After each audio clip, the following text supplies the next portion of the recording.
All right, this is a strategic briefing on the operational events in Cartagena from the 4th to the 7th of March, 1939. Our focus today is a doctrinal analysis of the series of command failures that led to the catastrophic, and I mean catastrophic, loss of the entire Republican fleet. So, here's how we're going to break this down.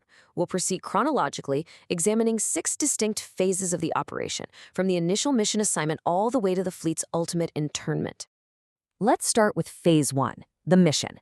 On the 4th of March, the strategic imperative was simple, but absolutely critical.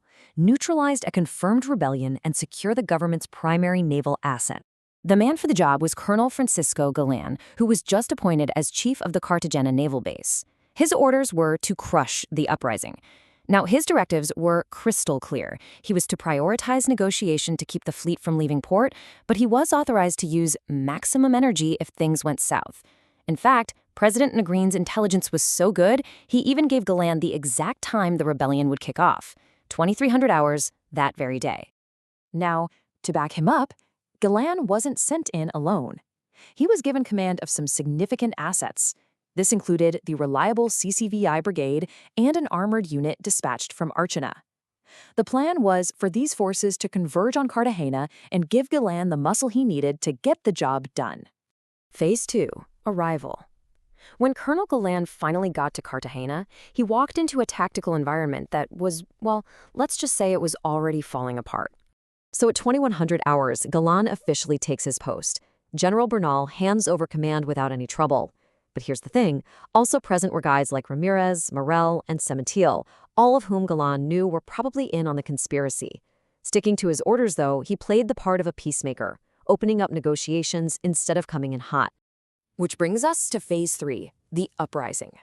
And then, at 2300 hours, right on the dot, just as government intelligence predicted, the city erupted. The rebels' first move was brilliant, you have to give them that. Lieutenant Colonel Espas seized the coastal batteries, which immediately put the entire fleet in the harbor under a direct and very credible threat. From there, the rebellion just cascaded, taking over other key points like the artillery park and the arsenal. The speed and efficiency of the rebel attack was just stunning.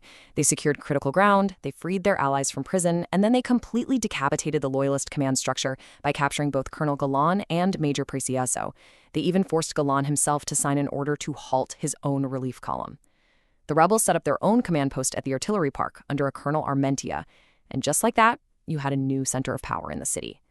And all of that brings us to Phase 4, a complete command collapse. By the morning of March 5th, the situation had devolved into absolute chaos. This map really illustrates the heart of the problem. You're looking at a city that's been fractured, both physically and politically. You've got 2 distinct opposing factions trying to assert control. One group hunkered down at the naval base, and the other at the rebel-held artillery park. And this chart really breaks down that schism. On one side, you have the loyalists at the base, led by Admiral Buiza, who are just trying to hold on and secure the fleet. On the other, the rebels at the artillery park under Colonel Armentia, who literally have the city's guns pointed at the fleet, and they also control the main radio station. Their objectives are just fundamentally incompatible, and the result is total, crippling paralysis. Meanwhile, you've got that loyalist relief column, the CCVI brigade, still marching towards the city. They have no idea that their command structure has been completely neutralized. They're basically walking into a trap. And sure enough, their movements were spotted by rebel observers, which just added another layer of tension to an already impossible situation. This is when the information space becomes a key battlefield. At 0654 hours, the rebels completely seize the narrative. They start broadcasting pro-nationalist propaganda, declaring their allegiance to Franco and calling for reinforcements. It all culminates in the retired General Barrianuevo, a known nationalist sympathizer, being named commander of the entire uprising. So, all of this leads to the climax of the operation, Phase 5, the fleet's departure. The pressure that had been building on Admiral Buiza was about to become operationally untenable. I mean, just put yourself in Buiza's shoes for a moment. He was trapped, he had rebel-controlled coastal guns aimed right at his ships, he had threats being broadcast against him over public radio, his sailors couldn't even step foot in the city because it was controlled by hostile forces. He was a commander with a fleet, but he had no base, no security, and frankly, no options left. And then came the final straw.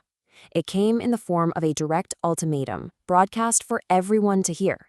It gave the admiral a 15-minute window to either get his ships out of there or face total destruction from the shore batteries.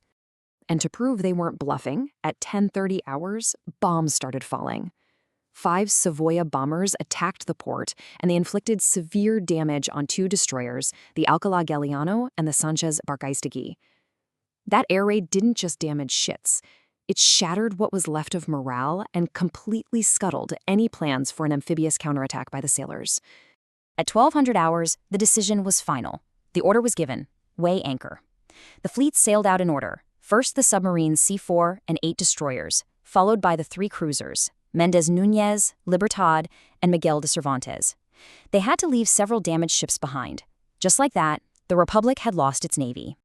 And that brings us, finally, to Phase 6, the epilogue. The fleet had managed to escape Cartagena, but its life as a strategic asset was about to come to a very permanent end. So now they're out at sea, and Admiral Buiza is facing a complete breakdown in the chain of command. He gets an order from Negrín telling him to return to a secured Cartagena, but at the same time, he's hearing radio broadcasts about Colonel Casado forming a brand new government in Madrid. The entire command structure of the Republic was dissolving right under his feet. This timeline of the final hours is just a textbook case of command paralysis. At 0115, Negrín orders a return. By 0554, Buiza actually complies and turns around. But just a couple of hours later, at 0720, after intense debate with his captains and a flood of contradictory intel, he changes course again, this time for Argel. The final blow came when French authorities diverted the fleet to Bizerta in Tunisia. On the morning of March 7th, it was interned, disarmed, and officially removed from the conflict. Now, all the analysis that we've presented here today is derived from the detailed historical research of Colonel F.J. Victor Rodrigo. For an expanded study of these campaigns and others, I highly recommend you refer to the source materials, which are available at the web address you see here. So, we'll conclude with a question for further analysis. From a command and control perspective, what were the most critical failures, whether in intelligence, in communication, or in unity of command, that allowed for the rapid and irreversible strategic loss of an entire naval fleet in less than 72 hours? That's something to think about.